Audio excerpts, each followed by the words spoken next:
Okay, perfect. So I'm going to just talk a little bit on the Indian scenario. I think the indications and everything remains the same. And it is, as Ram said, something not very commonly done. And it's got to do more with probably two things: the philosophy as well as the availability of various implants for a radial head arthroplasty.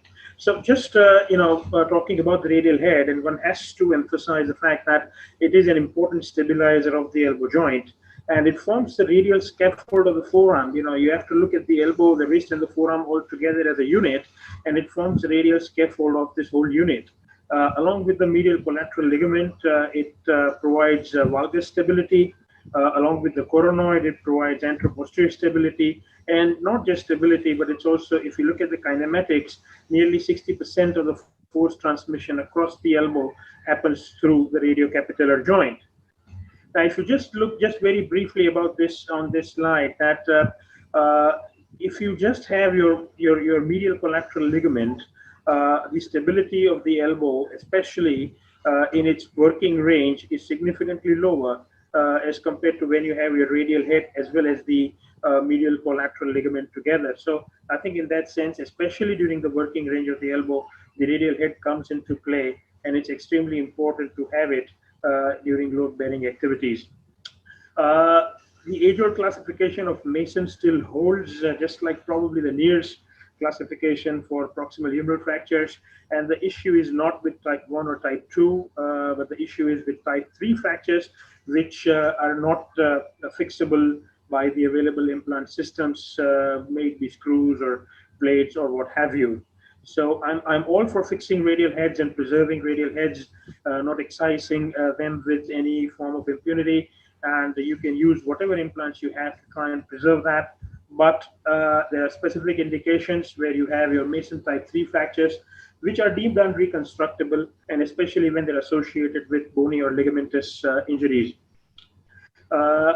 In India, especially in my practice, I do get to do, unfortunately, a lot of salvage of previous surgery. So I would put in a radial head as a salvage secondary surgery if it indicates. Basically, the whole aim is to restore stability, length of the radial column, which allows anatomic healing of the associated soft tissues, basically the collateral ligaments and your flexors and the extensors, and it provides an opportunity for early mobilization, which I think is the prime goal of any elbow surgery. So the problem that we have here with acceptance, so we still have a lot of people from the old guard who would believe in excision of a radial head, because conventionally it has given very good results. And there is also a school of thought which believes in delayed excision, which would mean that you have a radial head fracture or a terrible triad, you reduce it, keep it in a splint, go ahead in 3 weeks' time, excise the radial head, and for a lot of people, they think that it's going to work, but I'll show you that it's not really a very good idea to do. The availability is still a problem. Over the past many years, there have just been a few local companies that have manufactured these radial heads, and they're still mostly monoblock, although we are actively involved in getting this done, and we have had some early modular prosthesis for the radial head. Affordability still continues to be a problem for a majority of the country, and for all our UK colleagues, the range of the implant is probably from 75 pounds to 250, but this, although seemingly low amount, is a bit of a problem when there are people who have no insurance to get this, to avail this. In clinical situations, so we have an isolated fracture of the radial head, which is sort of a Mason type 3. You have the unstable situations, which could be a longitudinal instability or the terrible triad.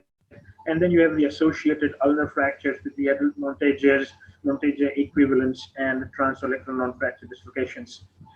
So I think this appears, especially in India, one of the most controversial topics is when you have only an unreconstructible radial head, but with no other apparent bony injuries, and excision has been the go-to operation. However, I've put this sort of a query before an isolated radial head fracture, meaning, are these actually isolated? But if you see, and this is a very young 27-year-old general surgery resident who had a high velocity vehicular trauma, and that's the amount of bruising that he has on the medial side. So it's very obvious that there is a significant soft tissue element to this particular injury. We did try to fix this. As you can see, there are many holes in there. It wasn't going to hold up, even not on the back table, and put it back in. So we went ahead and did a radial head replacement. This is one of the commonest implants that I use. It's called the Oscar Biotech system, which is a titanium monoblock with a few available sizes, and mostly it works in most of the situations. So the reason to say that is it actually isolated. So as you see in this particular study published in Journal of Shoulder and Elbow Surgery 2005, that if you on an X-ray you have a radial head fracture, especially a comminuted radial head fracture, there is something which always gives way. And in a study of 24 cases, only 3 cases had both your medial and lateral collateral ligament intact. So it's very common to have associated soft tissue injuries in a seemingly isolated radial head fracture, and therefore, in my hands, it's usually an indication of a replacement if it's not fixable. The only problem we have sometimes is of sizing, especially in ladies with a very small proximal radius, where most of the available implants would not just fit, and sometimes you have to end up with an excision. The instability situations are the ones where the radial head has already proven its worth, and we've been propagating the use of that radial head prosthesis in whichever form available to you, especially in situations like this. If, as you see, this is a fall from height, and if you just look at the CT, you would find that the radius is touching right at the capitellum, and this probably means that there is something else going on at the distal radioulnar joint and the interosseous membrane. So this is one of those relatively rare cases of an acute longitudinal instability of the forearm, or the eponymous SX-Lopresti injury. And these are the cases where a radial head replacement is an absolute must to again reconstruct the radial scaffold. The mechanism of injury is slightly different in this case, where you do not have an obvious injury to the lateral collateral ligament, but there is a significant soft tissue disruption on the lateral side. The radial head has been reduced or rather replaced. The elbow is quite stable once the radial head has been replaced, as you can see in the fluoroscopy images on the right side, taking it through nearly a full complete arc of motion. And then on the left, as you see, this was the pre-op, and then this is the post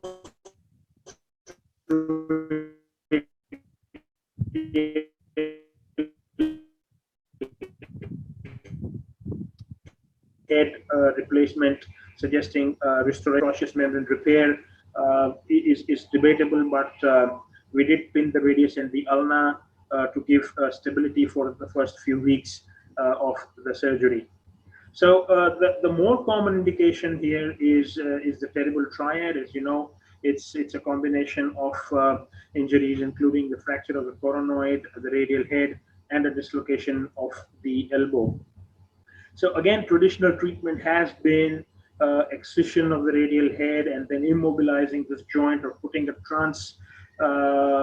ulno-humeral pin. But unfortunately, if the things are not repaired, then even after you remove this pin, the elbow is going to become unstable, and then it leads to this paradox of the unstable, stiff elbow. And trying to do this, salvaging this is a very difficult job.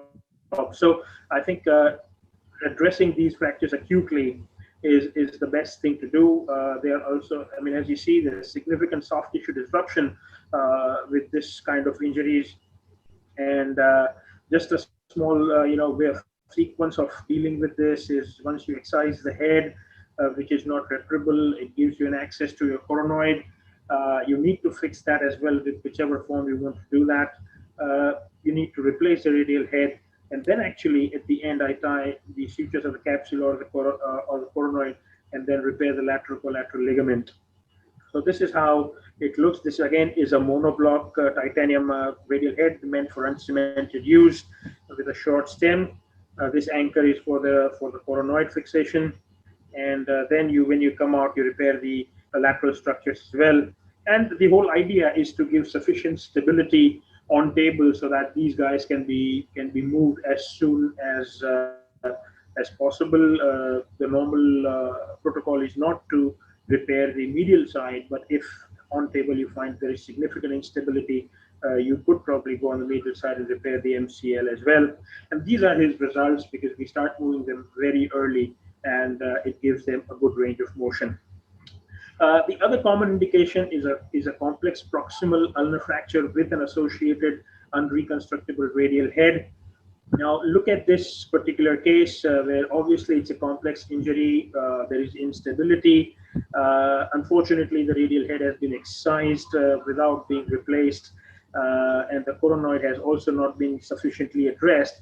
And pretty soon, this starts going into this. This is the whole thing goes pear-shaped, and you have a dislocated elbow, and you have a fracture which is going for a non-union or a delayed union, because you definitely need to restore the radial column for proper healing of the ulnar fracture as well. So it's not just a fracture of the ulna; it is the radial head which also needs to be reconstructed, repaired, or replaced. So in these complex situations, you probably need to go in and fix the ulna with an appropriate implant, and I would go ahead and replace the radial head as seen. And that's his final result after at the end of a year or so, where he's very stable. The fractures have healed and is quite functional. This is the other implant we have, especially when we have a radial head fractures which are convoluted, but then they extend all the way down into the shaft.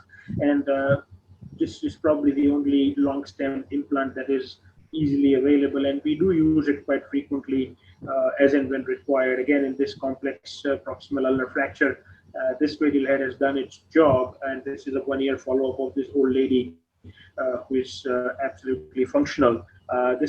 We have not used any cement, and it's not unusual to find by the end of a year to have a small zone of radiolucency around this implant. And Bram King has published about this, so have other people, where it's not actually a cause of concern, and this patient remains completely asymptomatic as of now. So, we are all in lockdown, so this is not a take-home message because we are pretty much all at home. But one needs to understand that a replaced metallic radial head nearly provides the same mechanical stability as the native head. An appropriate treatment of all the concomitant lesions is crucial. So if you have your terrible triads, you need to go ahead and fix your coronoids or your lateral ligaments or your ulnar fractures to have a stable construct. Implant size and height are critical while replacing the radial head, and vast majority of the complications are probably because of an improper size or height leading to overstuffing of the radiocapitular joint, leading to capitellar overloading. Occasionally, you do have loosening, which may remain symptomatic, and if that is the case, then an implant removal at some distance from the initial injury can be done. But in my practice, it has been extremely rare, and with proper technique, satisfactory results can be expected in about 80% of patients or higher. Thank you very much.